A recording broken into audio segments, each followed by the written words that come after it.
What's up, guys? Gonna do a little live camera hacking.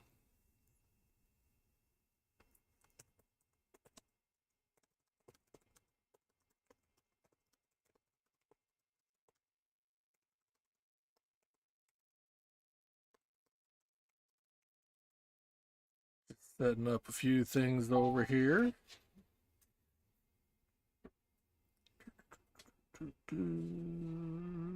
There we go. Get my chat good. Yeah, we're gonna move this over here. All right, so a couple of weeks ago, there was a guy that showed up in our Discord channel who had a bunch of these cameras that he got off of Temu or someplace similar he said he had like 4 of them for 20 bucks, which is a fair deal. And we looked into it a little bit. These are not amazing cameras, but this is a dual lens camera, which is something that we are still in progress for adding support for in Thingino. And this seems like it should be a fairly easy camera to add at least single lens support for. So we're going to work on doing that today. Now, before we go too far, I do want to mention the Aosu camera that we worked on 2 days ago, I guess, this guy. I did get that all sorted out as far as a running image. I put in some changes for the Thingino repo. It's now, I would say, 100% verified and supported, but the installation process requires a flash glitch. So I'm still seeing if I can improve that. It's definitely a very doable thing, but not quite as beginner friendly as I would like for a camera that I would recommend to somebody who's new to electronics hacking. So there's that. Now on this one, this is a big unknown. I want to say that I've actually seen some of the firmware from this. I don't remember it at all. So we're basically starting from scratch on this guy. Now at a glance, it does have PTZ. Well, PT, the Z is never real. This is locked in pretty well, so that's going to have a gear on it. And this is a fixed position secondary lens on here. I'll show you the label on here. Dual lens camera made in China. You got a part number there. And the box for it, mine has seen better days. It got a little bit stepped on, got a little bit of coffee dripped on it. The box looks like that. I want to say I bought 2 of them and they cost me about $8 each. Not crazy cheap, not crazy expensive. Oh, not so bad. Now, I've not attempted to take this apart yet, but I don't expect it to put up much of a fight. So we're going to go ahead and switch over to the overhead.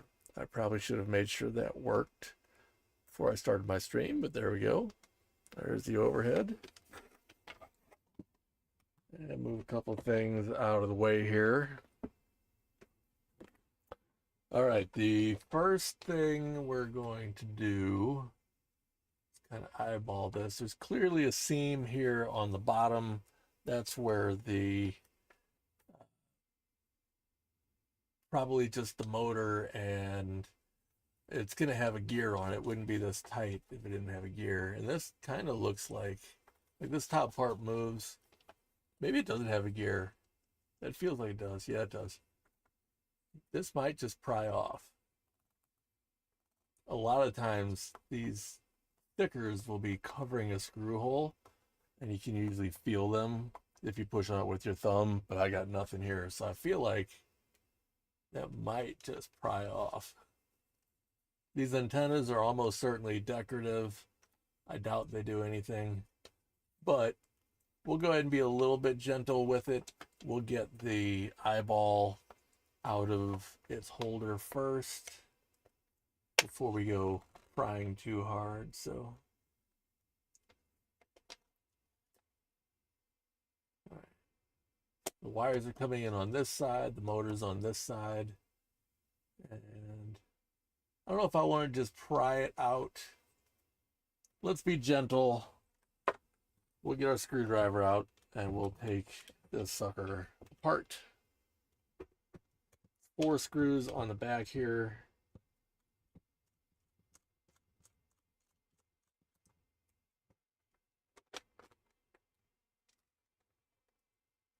Not too bad.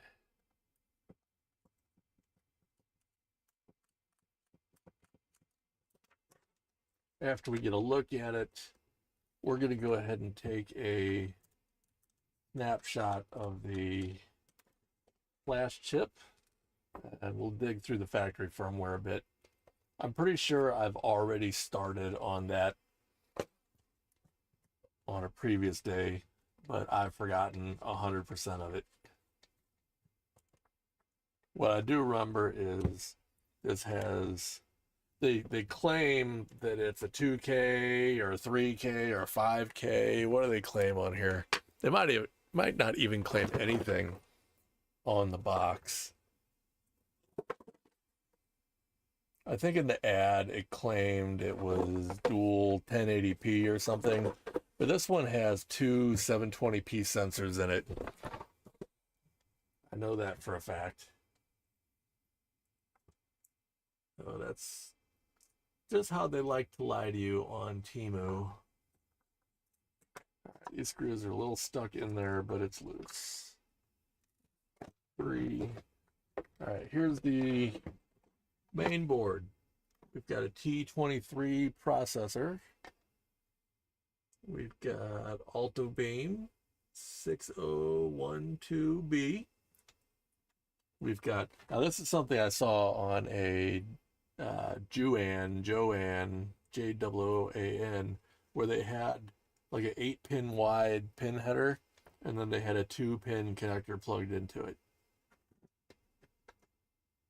This one also has, so there's 4 screw points on the corners of this board. 2 of them have screws in them.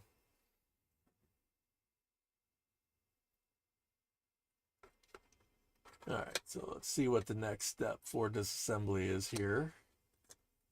Got all these wires. I think this is still just gonna pop out. There's not a screw holding this in. I was just being a little extra gentle with it.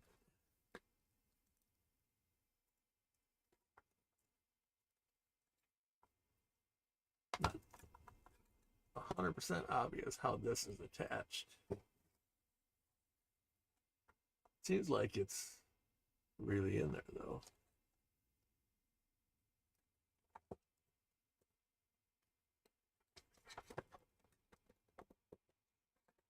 All right, buddy, let it go.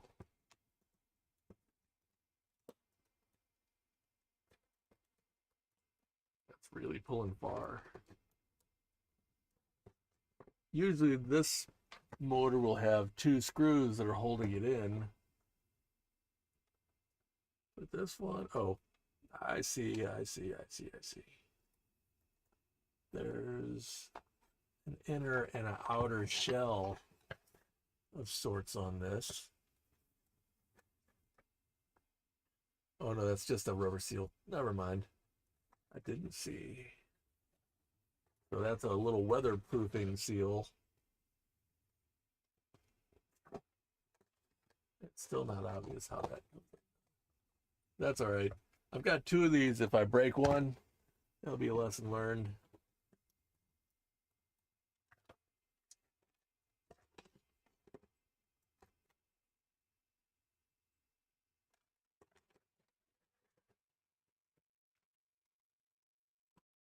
There we go.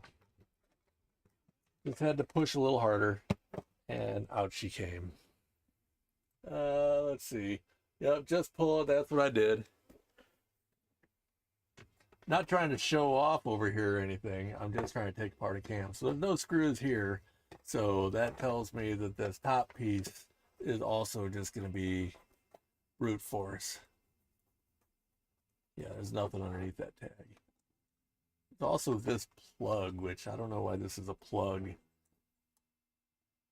I don't think it unplugs. Here you go, brute force. And there we have it. Okay, so first thing I noticed, this antenna actually has a wire going into it. This one does not.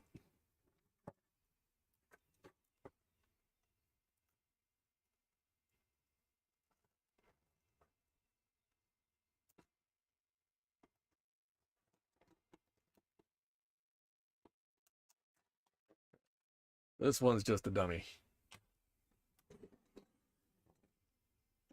And here you see we do have a big old gear. So that's a fairly good sized motor, and that's a fairly good sized gear. So this thing's got some ability to rotate, which seems a little wasteful.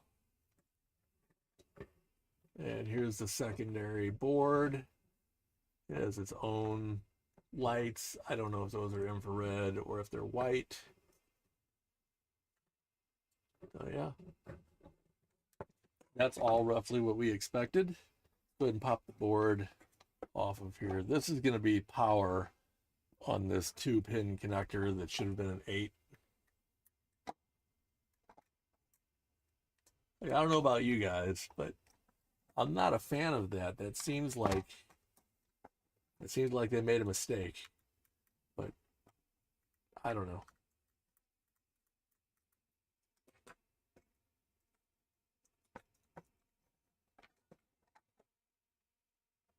It looks like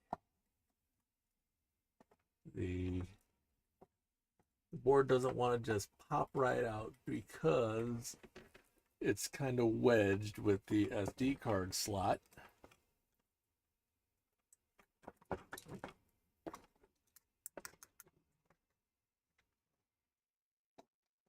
Get out of there, screw.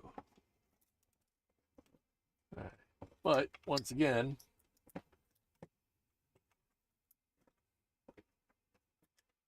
we're just going to put in a little oomph.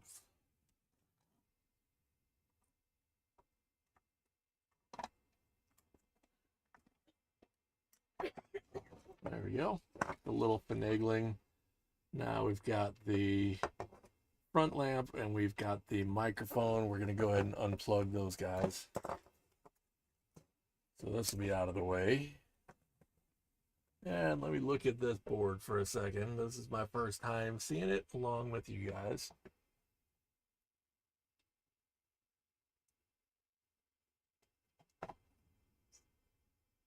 That's going to be an interesting reach with a clip to get to this flash chip. It's butted right up against this other connector.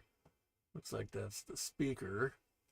We do have UART here. However, that pin spacing is fine. And I don't think, what's the wrong one? I don't think my pogo pins are going to reach that. I'm going to have to set up something else for reaching that UART.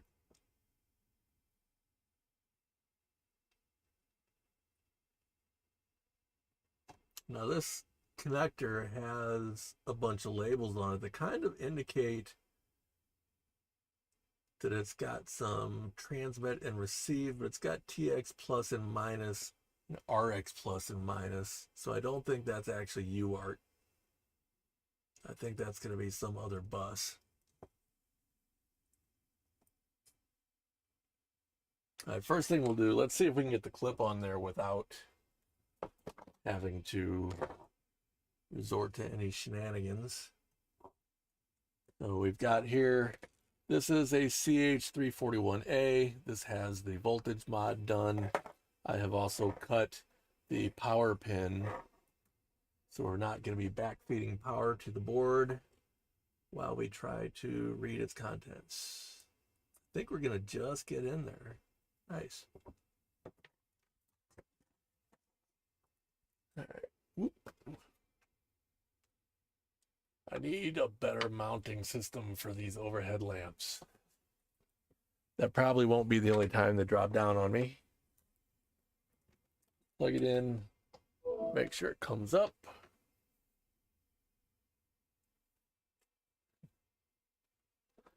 All right.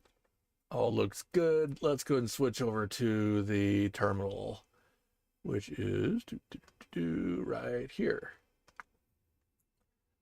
All right, we're going to use flashrom on this. Oh, well, that's just a fan. I felt something warm over here after I plugged this in. I thought maybe something was wrong. All right, we're going to run flashrom.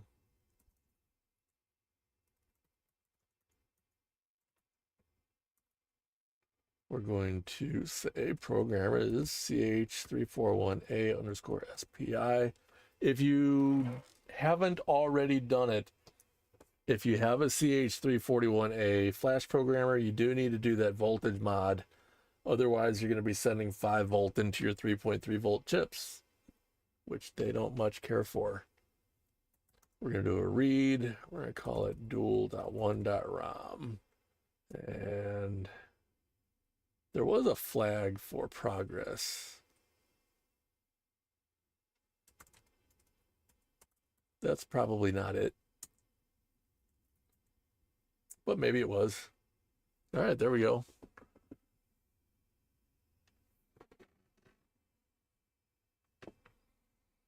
It'll only take a couple of minutes here to get read. Another tip is, if you're doing this, when you read the flash chip, you always want to read it twice and compare the MD5 sums of the 2 dumps to make sure that they match. It is not at all rare to get a bad connection when you're using these clips. They're definitely not as reliable, but they sure are convenient. What's over here in the chat? Astro Potato. Hope you unplugged it, or else the Chinese are looking back. Well, I did unplug it. This camera's never been powered on. It will be eventually, but it is not yet.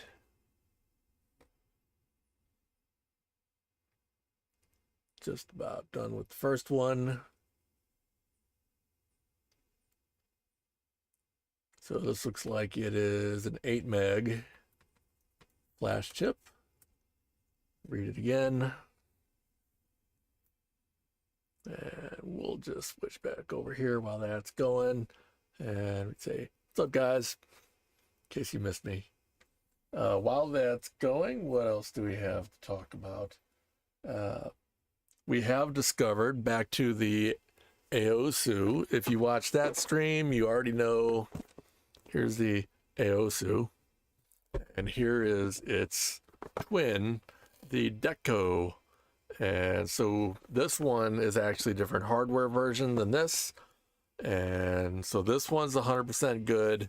This one's a work in progress. It's got a new Wi-Fi chip that we haven't seen in a cam before.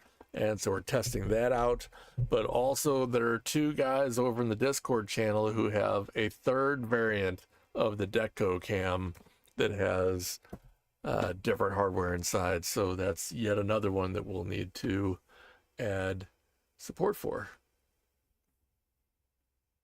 We're just about done here. I'm going to switch back over to our screen. There we go.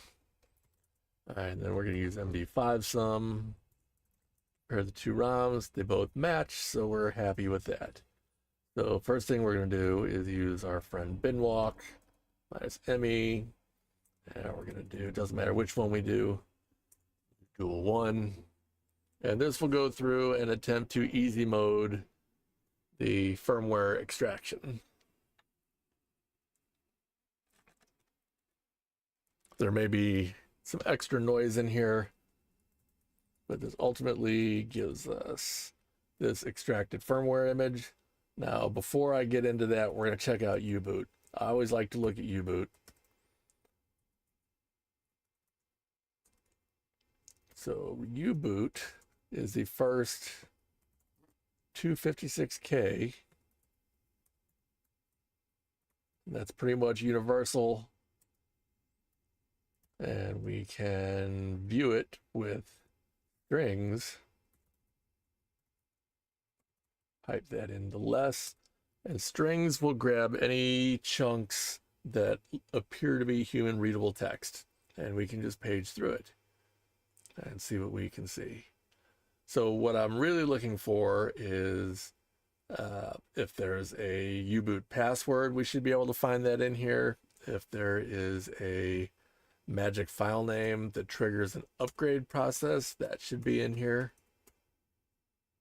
So those are things we're interested in.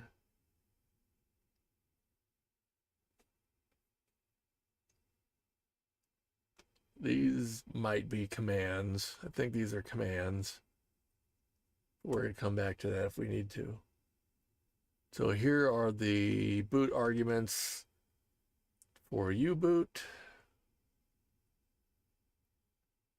And the boot command, which is finding the chip, reading in the data from this address with this length into this destination, and then calling that destination to boot. Now we're just gonna page through here, see what we can't see. Now, as I recall, we had found some potential ways in the factory firmware once it's in the operating system. I would prefer to do it from the bootloader, if that's possible. You can't copyright Astro Potato. That's my word. All right, what do we got here? So here's some interesting stuff. These look like they're probably help commands, but these look like file names. What I don't see is an all, which we'd like to have an all. Uimage refers to the kernel. This is root file system, and this is two different ways of having the app file system, and then this would be the bin. Oh, and here we go. 1_%s_all.bin would almost certainly be the right thing, and I wonder if that %s is this. So let me grab all these things, and we're going to add them to our notes, because each one of those is potentially a way in.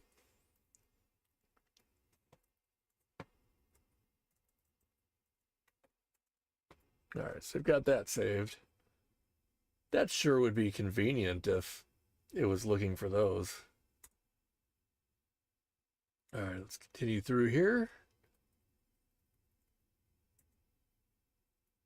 It's also entirely possible those are not automatically called and that you have to trigger those manually through the command line of the bootloader.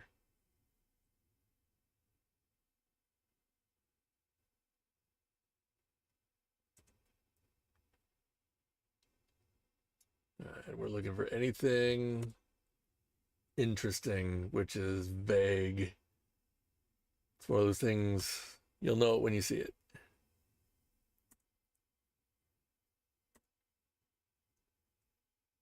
I haven't seen anything about passwords, so that's nice. We'll probably go ahead and solder in a UART to this, which I'll just use some thin wires for, but it's thinner than the headers that I have on hand. All right, and then here we've got all the different flash chips it knows about, so that's the end of the bootloader. All right, let's continue. Go into our extracted file system. So the squashfs root is the first file system that's mounted. It should be mounted as slash, so you're gonna have all your stuff here, like your bin, dev, Etsy, etc. is all gonna be in here. So I'm interested in Etsy. Check out the password file, which is empty. So that gets populated by something else. I'm assuming shadow is also, it is. Oh, okay. Yeah, so these are symlinks to dev null. So those get populated somewhere else. Let's see what's in config. Oh. Nothing.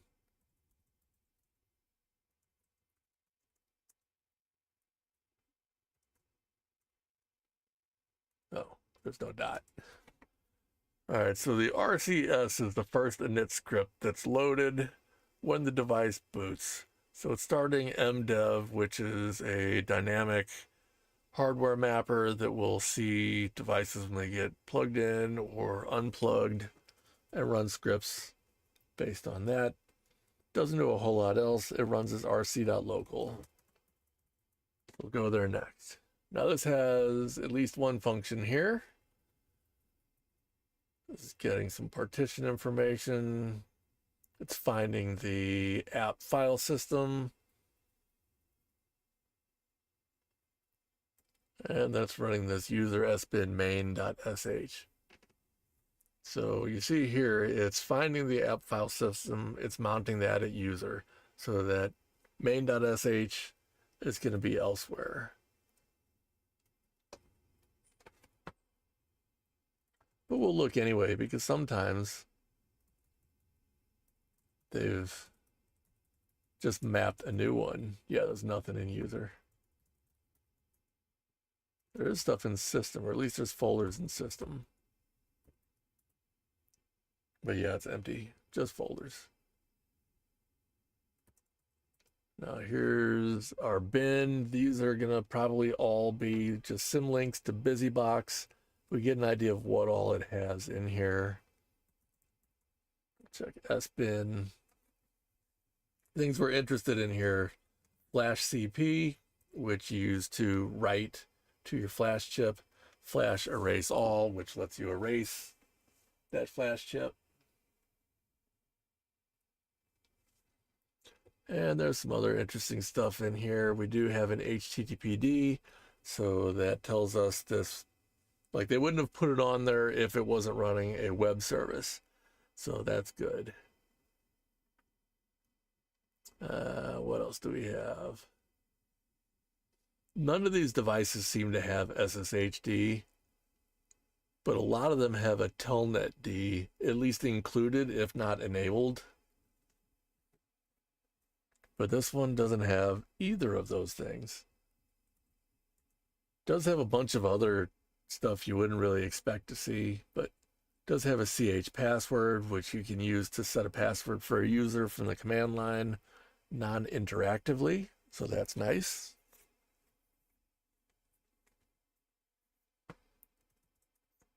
All right, we're going to look at SquashFS root 0 and see what's in here.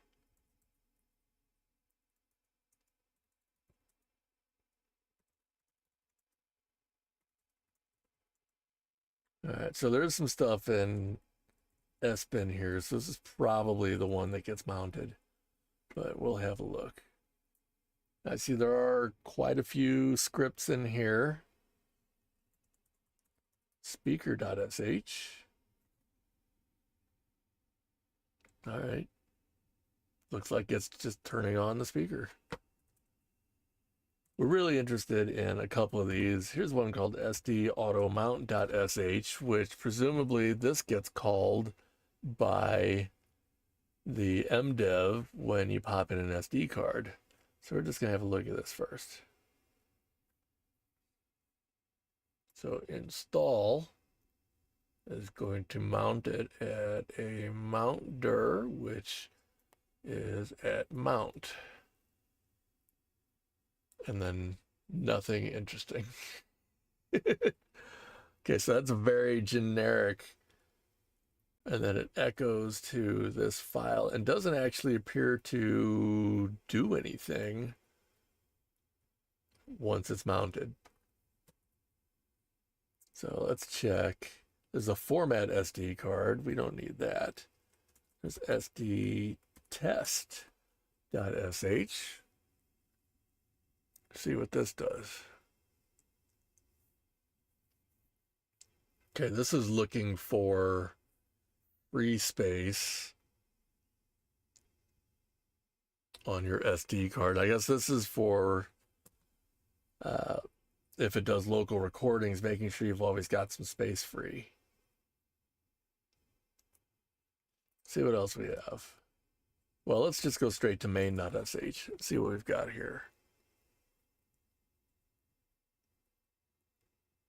Nothing too interesting. We start syslog. We write our D message for some reason into temp, even though temp goes away when you shut down the device. Then we run the service.sh. Now let's see what we've got in here. So something gets mounted at backup. Don't know what. Something checking for if logging should be enabled. All right, we're going to start here. This is where it gets interesting. I think we're going to load the exFAT file system module, which does exFAT, but also does FAT, FAT32, and VFAT, and all that. Now here we are checking to see if the partition 1 on the SD card exists. If it does, we are mounting it at mount. And then here's a secondary in case it comes with a different device name, which I don't know why they would do that. We're loading the audio driver. We're running this DNS check, which whatever. Here we've got, we're looking for the existence of update/update.tar. And if it exists, then we're running update.sh, which is in the same directory. So that's something to look for. The update.tar probably has either multiple files, one for each partition on the device, or at least each important partition, and maybe some sort of file with information authenticating it or authorizing it. But we'll look into that in a second. So here we're loading some more modules.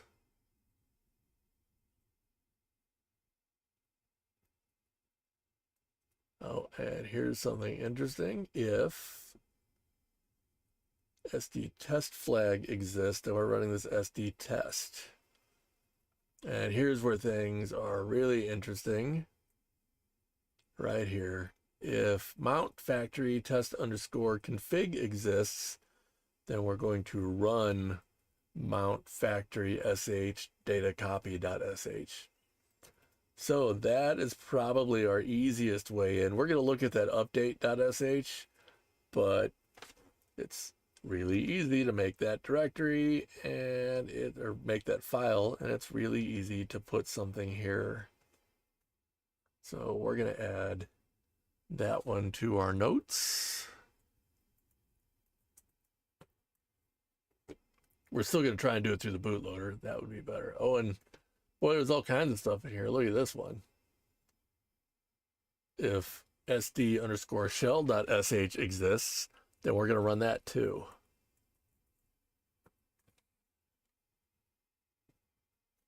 Not run app has its own flag. And if we put our own IPC executable there, it'll run that. All right, this seems like they gave us a bunch of ways in. That should be interesting. All right, first we're going to check out this update.sh. And see what it has. So this has, as I thought, this has several file names that it's looking for. All we really need to do a Thingino install, if we were to do it this way, is this one, the bootloader. If we write the bootloader with the Thingino, we can put our magic file name on the SD card, and it'll finish flashing. Otherwise, you'd have to go through all this crap. And their partition scheme is different from ours. We actually have a full flash partition that's defined, so you can write the whole thing in one go. They don't do that, so you would actually have to somehow split up based on the sizes of each of these devices. And we have a script that does that. Paul wrote it. It's called Uniflasher, and it does a perfectly good job, but it's a more complex script than I think we need. All we really need is this U-boot. So let's see if that's easily done through here.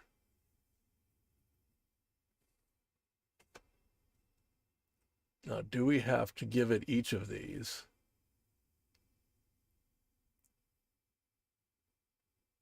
Looks like we only have to give it one, and it will pass this test.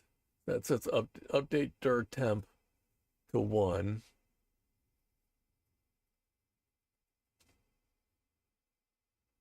And this update script takes the partition, it takes the file name, takes the MD5 sum, which I'm assuming it calculates itself before calling this. And that would be just fine.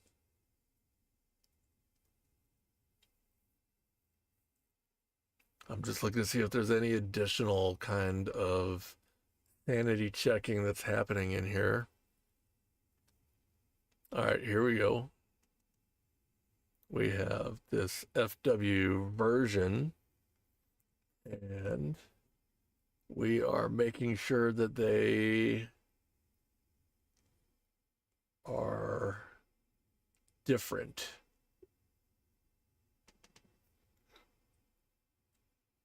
Now, is it looking to see if it's newer? It is. All right, we're going to look at this FW version real quick. We'll come back to this script.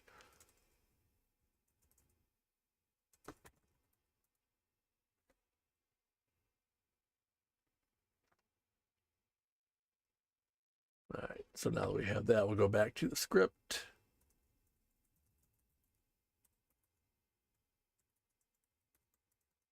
Jump down to the version. So we're going to have a file that has something like this. But this is grabbing the first part of this up to the underscore. So that's going to be the device version. So we'll need to have that in our script, but then we have a newer date stamp here.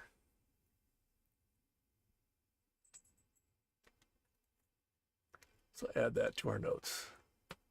You guys remember that in case I forget. I'd appreciate that. All right, so that was a sanity check that I was expecting to see something. That is a simpler sanity check than I thought it would be. So this is running something to keep the watchdog quiet. I like to call it feed the watchdog. Kill processes, recover resources. I think it might even give us audio prompting for the progress of doing this stuff, which would be fun. Now, where's this come from? Special script. I don't know.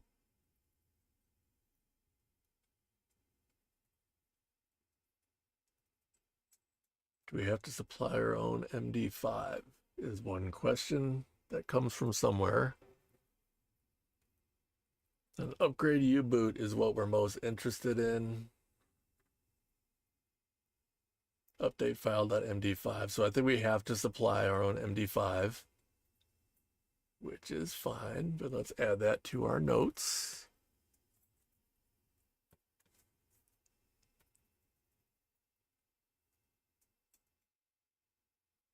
All right, and so they're doing block sizes 512. It probably actually is a 512 byte block on these flash chips, but it doesn't really matter as long as they come out to the right number in the end.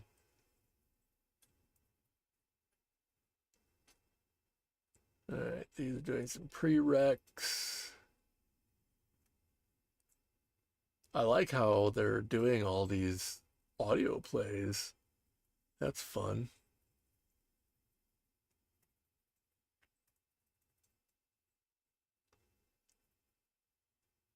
Now, we for sure do not have a firmware already built for this device. So what I'm going to do is grab something, see if we have one that has the same Wi-Fi chip and processor combination, and see if that's enough to get us online and able to SSH in.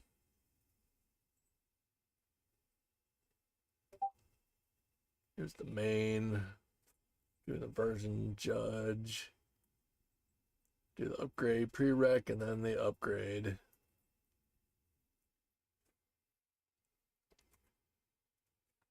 All right, so which method should we start with? I kind of feel like the U-boot is the way to go. I don't know that it'll actually work.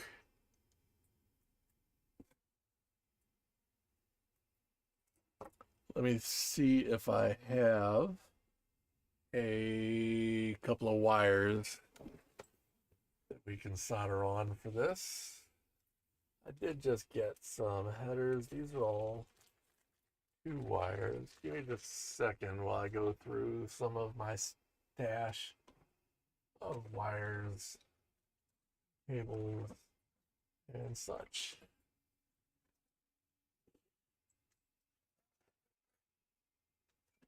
I was sure I had a baggie of appropriate wires. Check another spot. Motors. Pin headers, but they're the wrong pitch.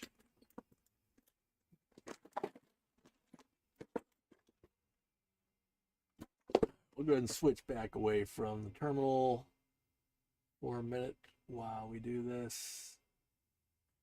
Here we go. Oh, I appear to be frozen. That's not good.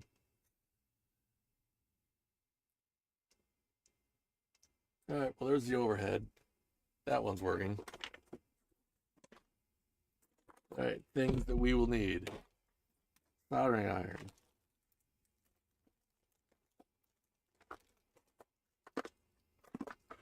A little bit of solder.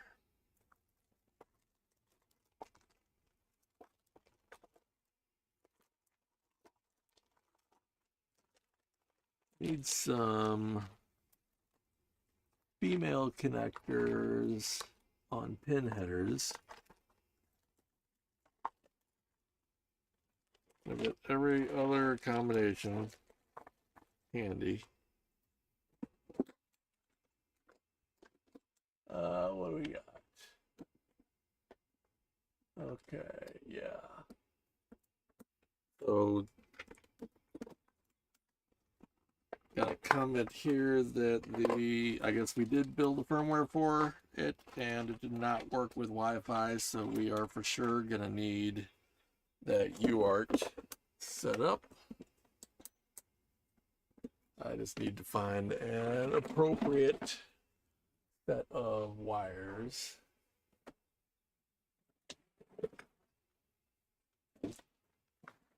We'll just dig a little deeper.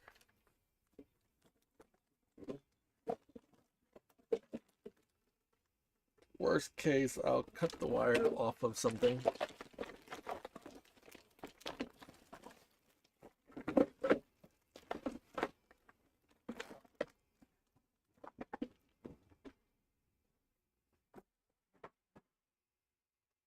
All right, we'll do that.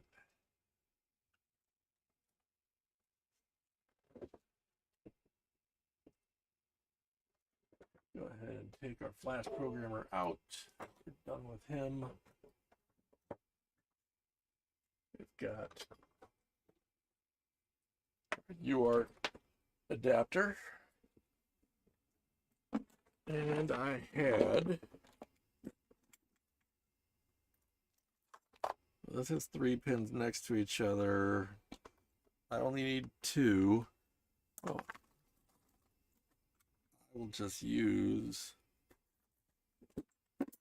one of those 2-pin connectors that I ran into earlier.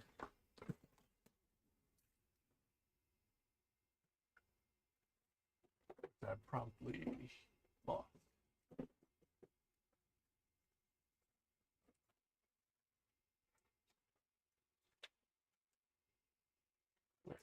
Here's a nice 2-pin connector.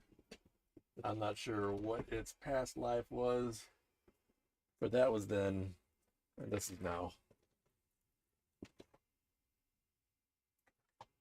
We got RX, TX, and ground.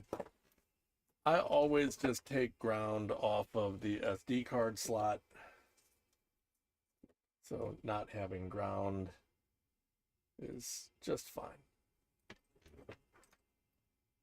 And these are already pre-tinned, but they're a little too big. Slot. So I'll need to strip them.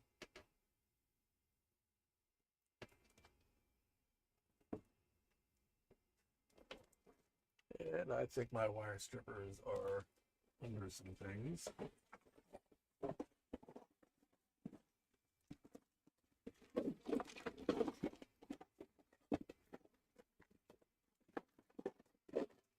There we go.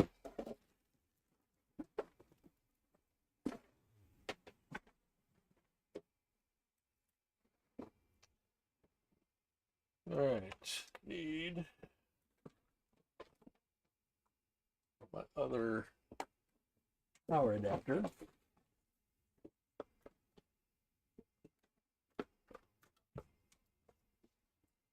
We are once again using the pine sill, which if you saw my video on that, I really like soldering iron. That is my favorite soldering iron. I replaced a soldering station with this pine sill. It heats up super fast. It is a joy to use. We're just gonna cut off the pre-tinned ends of these wires.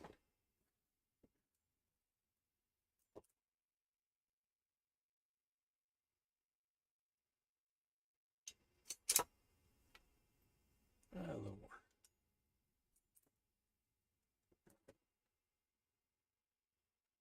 Give them a little twist and they should go right in.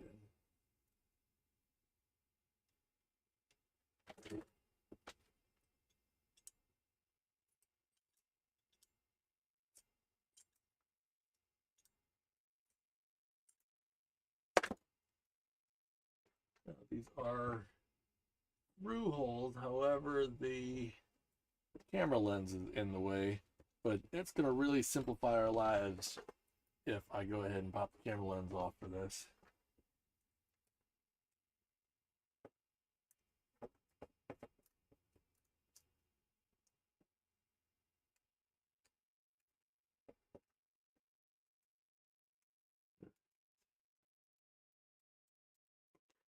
Give us access to the front. And we'll be able to easily solder to the back end of the wire.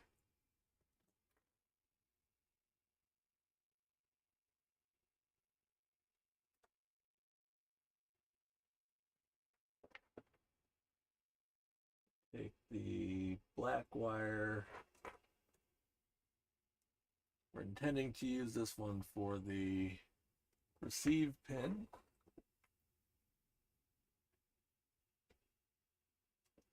But it might be a little too thick.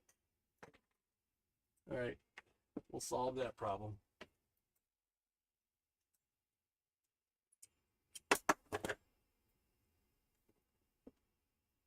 You can just take a little bit more of the shielding off and then pull back about half the wires.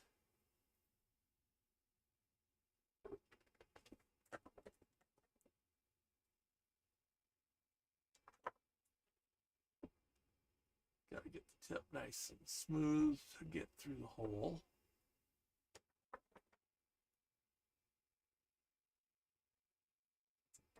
Like so. Now we'll go ahead and solder these one at a time. Powered up. And we are at soldering temperature.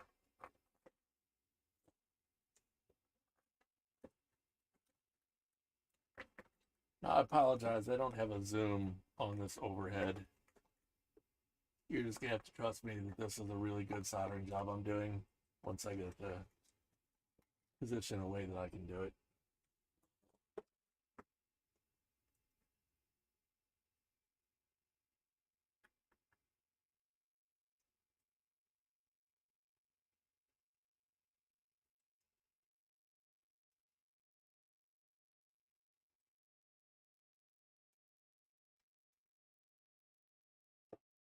Did not work very well. I'm at a weird angle.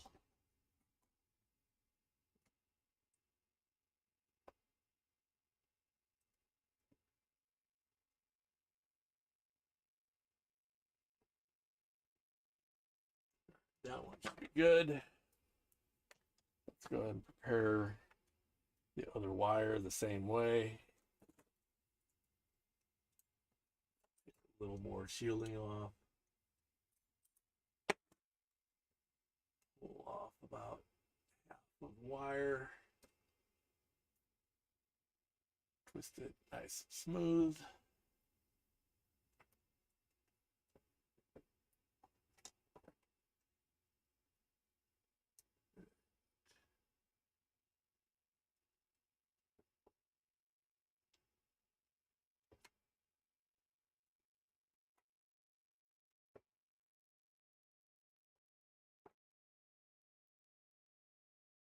Actually way more messy than I would like on the one I've done. Let's redo that.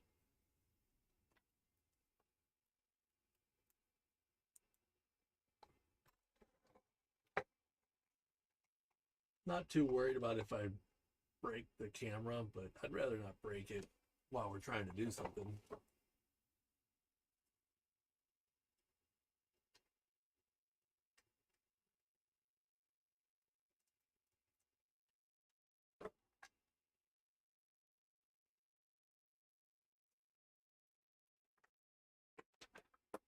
Right.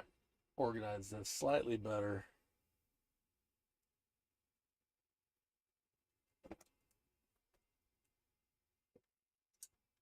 Need less depth on the wire. I'm actually going to cut off the other remaining part of the wire.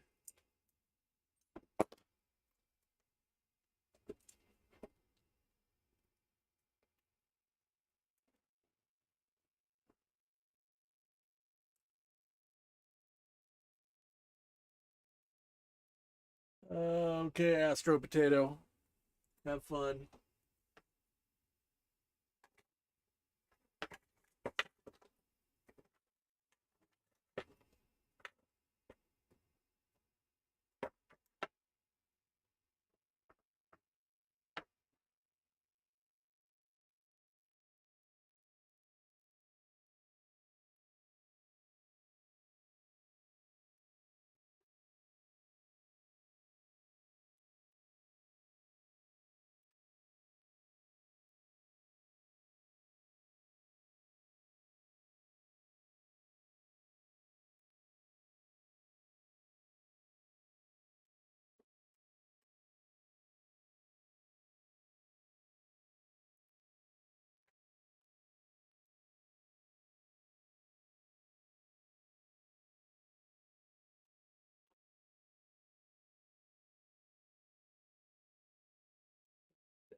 Good enough for the receive. Red wire is going to be our transmit, and I need to do the same cleanup on that.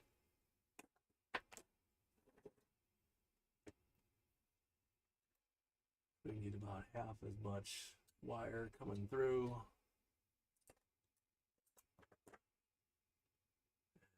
This wire off to the side goes away.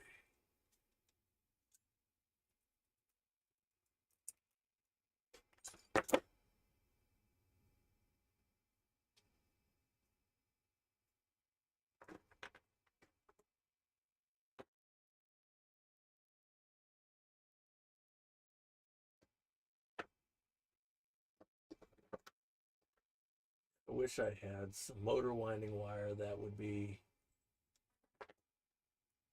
optimal for this, but use what you got.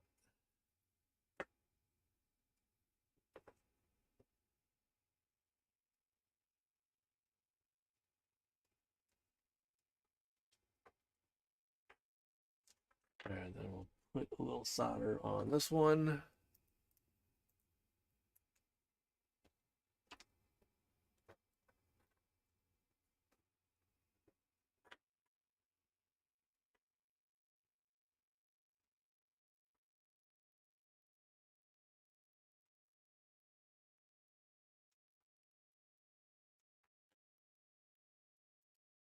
Yeah, I'll put soldering iron where it can cool.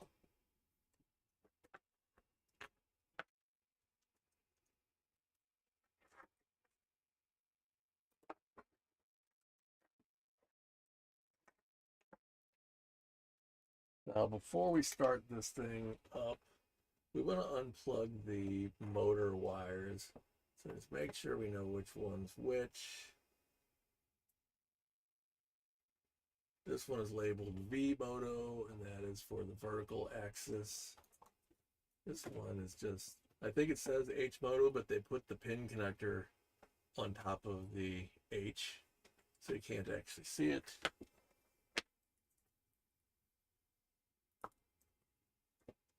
Here we have a alligator clip for our ground.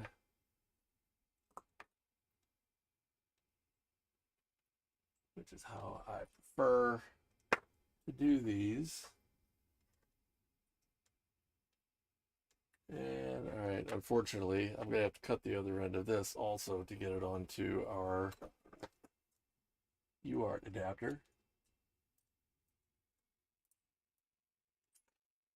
Not a big deal. Where's our wires that we were using for UART? Those are both end female, so we'll just use 2 of those.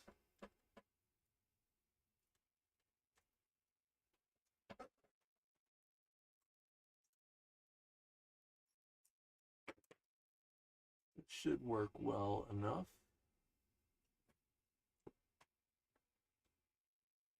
Black is receive, so it goes to transmit, which on here is also black wire.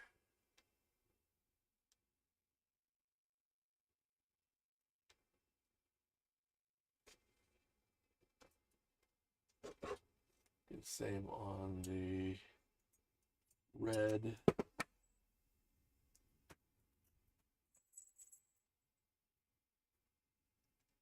That goes to the white wire.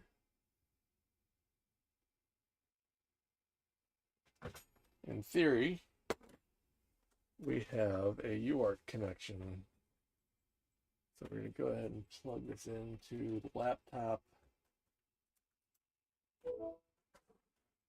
And we'll jump over to our terminal with Minicom. Am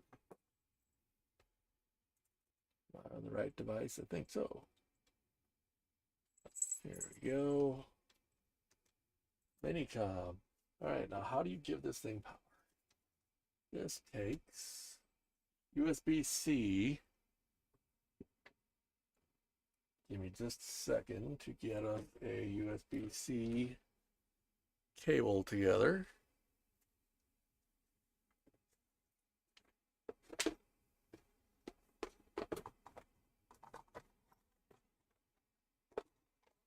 Got a micro USB.